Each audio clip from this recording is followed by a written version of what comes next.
the first setback of his Manchester United reign, Michael Carrick makes two changes to the team beaten by Newcastle. Senna Lomans faces the other candidate to have become United's first-choice goalkeeper this season. Nusair Mazraoui came off injured before Willisuli's spectacular late winner at St James's Park.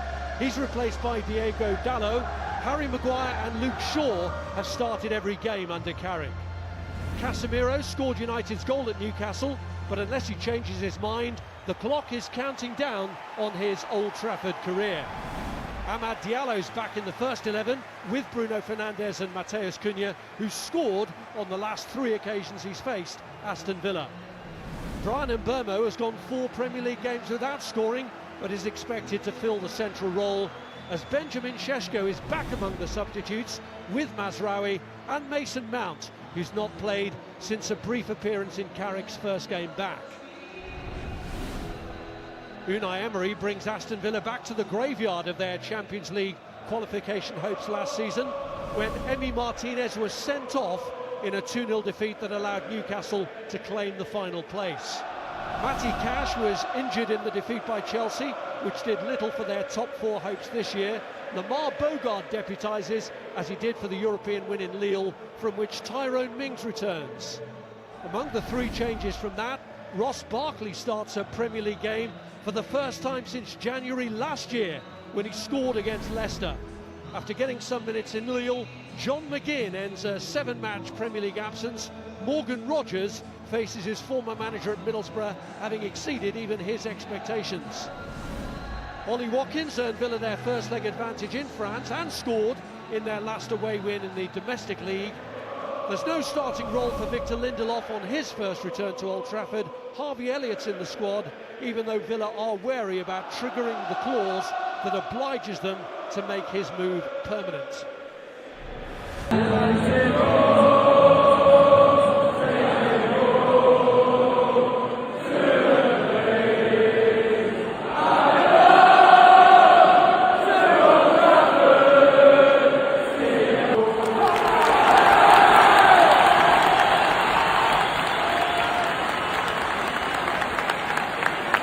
I come from the future with a message to you all. Manchester United are going to win this game in the second half. Manchester United are going to destroy home and embarrass Aston Villa.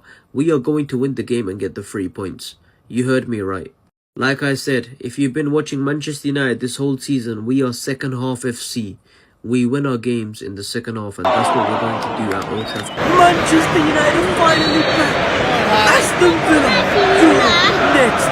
Oh my days, this is the best Manchester United I've ever seen in my whole life. We've got 7 men in goal with Diogo Dalot, Harry Maguire, Bruno Captain Magnifico Fernandes, Matheus Cunha, Lenny Yoro, Amad back into the starting 11, Casemiro, Brian Mbeumo, Luke Shaw and Kobe Mainoo.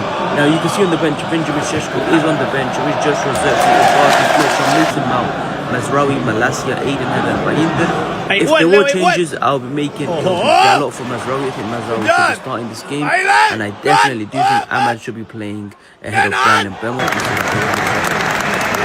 Cunha on the left, Amad on the right, and I felt as if it should be Benjamin Sesko up front.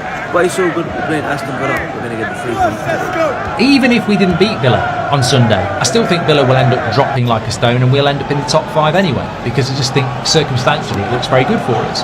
We have, as I said, lost 1 in our last 6. They've won 1 in their last 6, losing 3, drawing 2 and winning 1. But this Villa team, as I said, in the last few weeks has been really struggling. So I don't really see how they're going to get anything out of this game. Villa's such a great opportunity, because it's not, as much as we're both on the same points and we're both joint third, we're playing one of the most out of form teams in the Premier League at the moment, and they are struggling. I mean, Villa do not have their best midfield. Tielemans, Kamara, McGinn, all been out for about 2 months. I think McGinn might be back for this game, but if they play him against Lille, he probably won't play.